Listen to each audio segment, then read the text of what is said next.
Bueno amigos, esta es la tercera sesión del taller de narrativa personal. Bueno, como ustedes habrán visto, ya pasamos dos etapas rápidamente.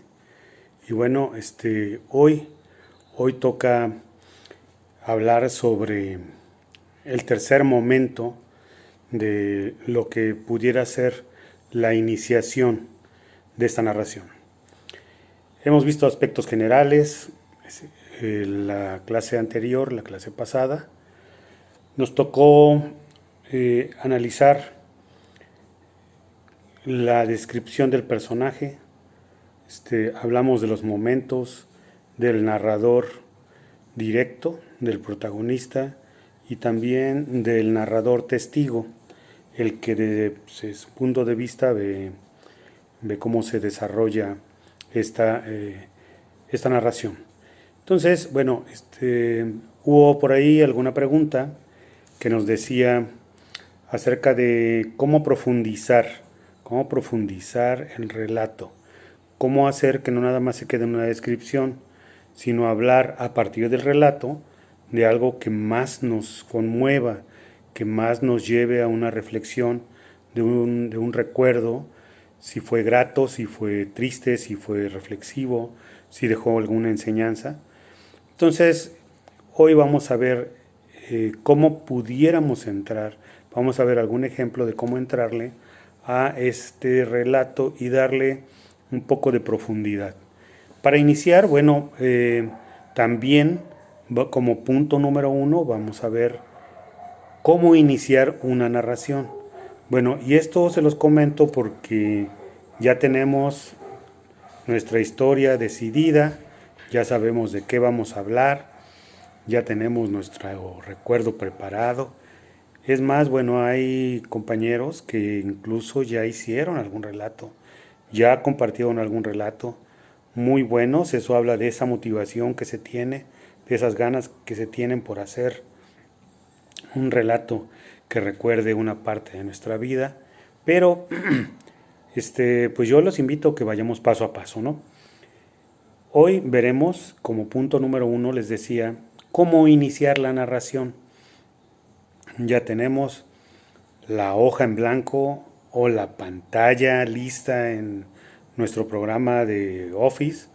Ya tenemos nuestro Word, ya tenemos listo el teclado, ya tenemos nuestra historia. Y luego decimos, bueno, ¿y ahora cómo la empiezo? ¿No? Entonces, eso es algo importante. ¿Cómo la empiezo? ¿Cómo la abordo? Hay varias formas de abordar una narración. Ya lo comentamos incluso en la primera sesión, de que una de las cosas que hay que cuidar siempre es el inicio. El inicio, ¿por qué lo vamos a cuidar?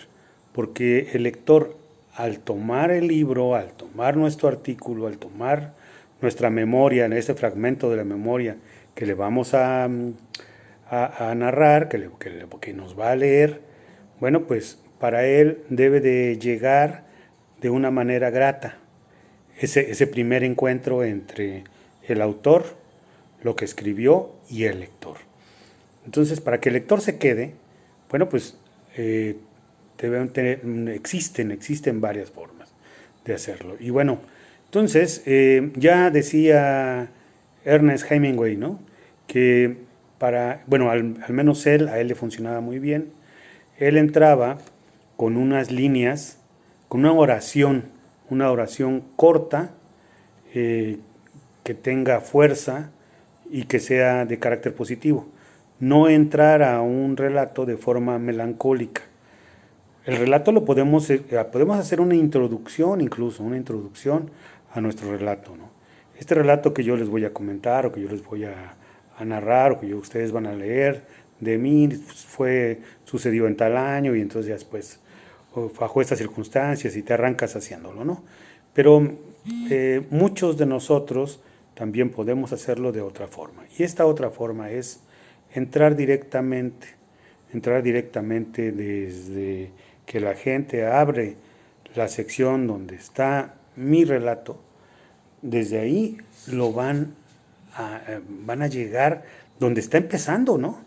Y ese empiece del relato, pues debe ser algo pues que los sorprenda, ¿no? Que los haga sentir con esa viveza a quien va a quien está narrando.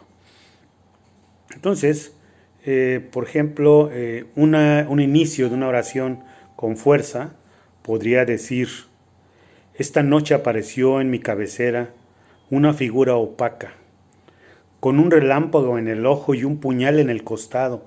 Me miraba burlonamente a la cara. Tuve miedo. Dijo. Bueno, ¿qué dijo? Eso no lo sabemos. Eso ya cada quien puede imaginar qué fue lo que dijo. Otro inicio, que es un inicio muy tranquilo, creo que de lo que yo he leído, de los inicios más exitosos, son los inicios tranquilos, donde entras directamente a los hechos, pero de una forma sutil. Vamos a poner un ejemplo que dice: la mansión del vizconde del siglo XVIII había sido transformada en un club del siglo XX y era agradable. Después de cenar, con la gran estancia, las columnas, los candelabros, bajo el esplendor de la luz, salía a la terraza que daba al parque. Los árboles eran frondosos, y si hubiera habido una luna, se hubiesen podido ver las banderolas de color rosa y crema puestas en los castaños. Pero era una noche sin luna, muy cálida, tras un hermoso día de verano. Esa es una entrada muy suave, es una entrada directa a la narración. Ese es un fragmento de un cuento que se llama El foco, de Virginia Woolf. También hay inicios con una acción en movimiento. El caballo se detuvo ante la puerta. El más viejo de los que montaban se apeó y luego de atarle entró a la cocina. Allí no encontró a nadie y solo volviendo en el pasillo halló a Manolo, preguntándole qué deseaba. Esto es de Jesús Fernández Santos en una narración que se llama Los Bravos. Puedes iniciar con una descripción del personaje. Así puedes empezar tu narración. Al hacer la descripción del personaje, su carácter también puedes incluir, bueno, no toda su ropa, ¿no? Pero algún detalle, ¿no? Como por ejemplo, su blusa de seda estaba salpicada de salsa y ni ella no se daba cuenta. Puedes destacar rasgos físicos. Cuando Flor no se maquillaba, se veía más joven y destacaba su sonrisa. Está ahí un atributo físico, ¿no? También puedes hablar iniciando con el contexto de donde se va a realizar la narración. Un ejemplo sería este. En los años 60, la avenida Américas en Jalapa eran unos canales profundos. Por ellos corría agua que venía de la parte alta de la ciudad. Esa calle era prácticamente intransitable. ¿Qué diferencia como se encuentra hoy? Ahí fue donde nació esta historia, en la casa que estaba en lo alto de un montículo. En ese sitio vi por primera vez a Teresa. Ese es otro inicio, ¿no? Donde el contexto de la historia, la narración, la descripción de un momento, es lo que le da inicio a esta narración. Y bueno, pasaríamos a un segundo punto, que es un ejemplo de lo que es una narración, donde después de la descripción se pasa a una reflexión interna que le da profundidad al relato. Aquí vamos a leer un poco la historia, no un poco, vamos a leer un fragmento de la novela que rescata las memorias de un escritor. Es una pequeña autobiografía, es lo que yo decía, que es una narrativa de memoria, es una memoria de una parte de su vida, cuando él era joven, cuando era un niño, ¿no? Él narra, les voy a leer, ¿no? Él se llama Philip Groves, y escribe un libro donde relata esa memoria de la parte de su vida cuando era un niño, y se llama Padre e Hijo. Y dice más o menos así. Antes de iniciar, hice algunas adaptaciones porque esta historia en parte está narrada en tercera persona, la pasé a primera persona y bueno, esto sufrió alguna modificación, pero no pierde la esencia. Me llamo Philip Gross. Tuve unos padres exitosos. Él era un biólogo y mi madre una escritora de tratados religiosos. Éramos procedentes de una familia muy religiosa, de economía estable. Mi madre enferma y muere de cáncer. Yo era muy pequeño, apenas tenía 7 años. Me quedé con él, con mi padre, quien con el sufrimiento se sumerge en la religión, prácticamente era todo su mundo. Con la pérdida, él deja el sitio donde vivíamos y migramos a una ciudad que se llama Devon, en la costa inglesa. En esa población, mi padre se convierte en pastor y me presiona a seguir sus pasos. Quiero comentarles que hasta este momento estamos contando una historia y es una descripción de lo que sucedió inicialmente en la vida de este personaje, de este niño. Y bueno, después vamos a seguir la narración y vamos a darnos cuenta cómo Gross, el pequeño, empieza a adentrarnos en lo que él piensa acerca de lo que está viendo a su alrededor. Llega a ser tal la presión de mi padre para que vuelque mis convicciones religiosas que finalmente me convierte en el más pequeño niño predicador cuando tenía yo apenas 10 años. Lo único que sabía rezar me fastidiaba. Lo que amo de la poesía, amo la poesía de la liturgia, pero no sus deducciones. Prefiero los relatos bíblicos sin las conclusiones morales. Mis pensamientos son como un torbellino, estoy confundido. Me doy cuenta que mi padre no sabe todo como él lo creía y como yo lo creía de él. A pesar de mi edad, sé en qué creer y en qué no creer. Gracias a Dios encontré a un amigo inseparable, a un confidente. Él vive en mi interior. Es un alivio encontrar un simpatizante en mi propio pecho. Esa fuerza interna que me dicta su conciencia. Descubro poco a poco quién soy. Y esa fuerza, ese yo interno, valora ciertos rasgos de ese vínculo que tengo con mi padre. Veo su fanatismo.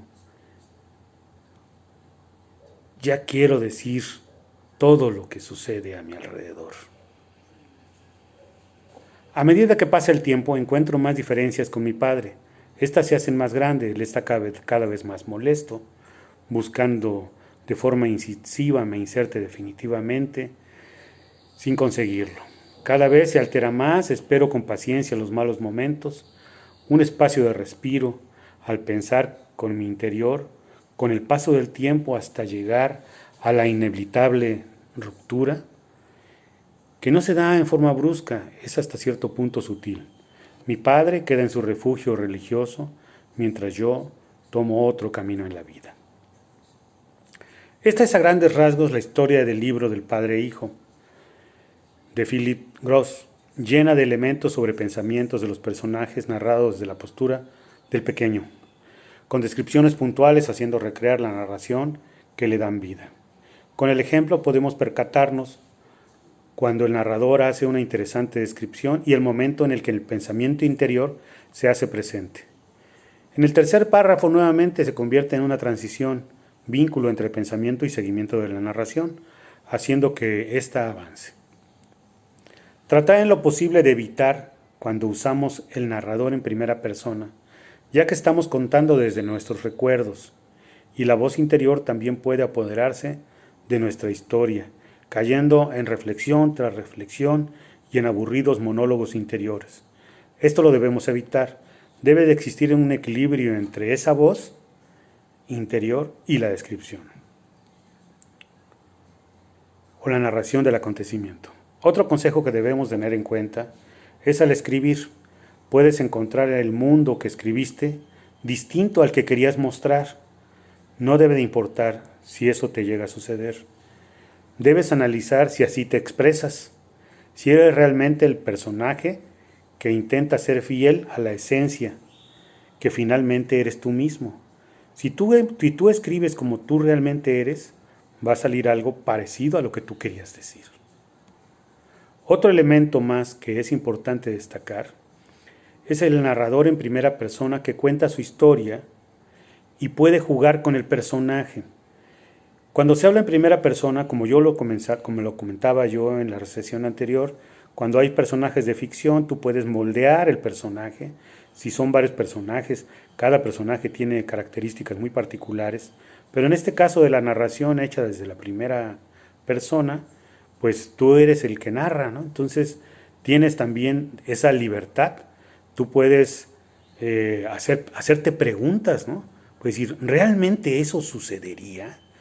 No sé, no estoy seguro. Yo creo que no, o yo creo que sí, o nunca supe, ¿no? O sea, eso de dudar también, manifestar esa subjetividad también es válido. También no se tiene la necesidad de ser imparcial. Había un ejemplo que ponía yo en la clase anterior acerca de una motocicleta que va en la calle de Revolución, en la ciudad de Jalapa, frente al mercado Jáuregui, y se atraviesa una persona y la atropellan y le lastiman un tobillo y otra persona está viendo cómo sucedió el acontecimiento. Entonces el que narra es el que vio. Ahora vámonos con el que narra, con el narrador que es testigo. El narrador que es testigo puede decir, no, la muchacha que venía atravesando venía bien, no venía distraída. Lo que pasa es que la moto salió, quién sabe de dónde, de repente, y por eso la atropelló, pero la culpa la tuvo el motociclista, el que venía en la moto, vaya. Y esto puede ser un punto de vista personal. Y a lo mejor no fue así, ¿no? Llega un peritaje y dice, no, pues la culpable fue la muchacha porque se atravesó sin ver.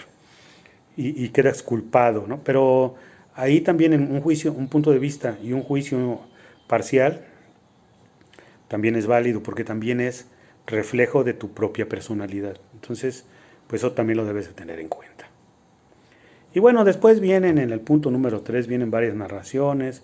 Estas narraciones nos van a servir porque son en primera persona. Una de ellas es un texto de Juan José Arreola, excelente por cierto, que se llama Carta a un zapatero que compuso mal unos zapatos.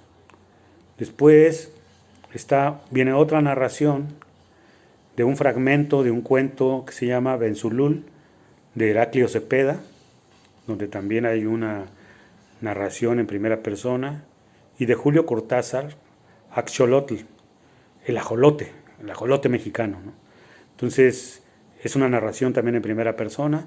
Ahí podemos darnos cuenta donde hace una descripción, donde los autores hacen descripciones y donde hacen donde bueno, es que corten, pero que sutilmente profundizan la narración y regresan a la descripción y eso lo vemos en estas tres narraciones que estamos teniendo como actividad. Y bueno, quedamos que iban a ser 2 ensayos, 2 narraciones más bien, no ensayos no. Iban a ser 2 narraciones sobre unos temas que quedaron pendientes, bueno, no quedaron pendientes, sino que yo los dejé como actividad, ¿no? Una de ellas era que te encuentres a un amigo que tiene muchos años que tienes muchos años de no verlo o de no verla, y qué sucede, porque a todos nos ha pasado algo así, ¿no? Que de repente nos encontramos a alguien, un amigo de la secundaria, de la preparatoria, de algún trabajo, no sé, de la vida, y te paras y te pones a platicar y qué ha sido de tu vida y qué ha sido de la tuya, y haces un intercambio de ideas. Ese es un manejo de un relato personal sobre un encuentro con otra gente del pasado. Y la otra actividad era una experiencia que nos hable cuando ustedes eran estudiantes. Entonces, esas dos que eran de media cuartilla, me gustaría que me las pasaran por WhatsApp y pues las platicamos, ¿no? La siguiente sesión las platicamos. Y prácticamente con estas recomendaciones, vamos a decirle de esta manera, con estas recomendaciones, ya podemos iniciar nuestro relato. Me gustaría que cada quien me pudiera decir de qué va a hablar, de qué va a tratar, y e iniciar a hacerlo, ¿no? O sea, tenemos un buen tiempo.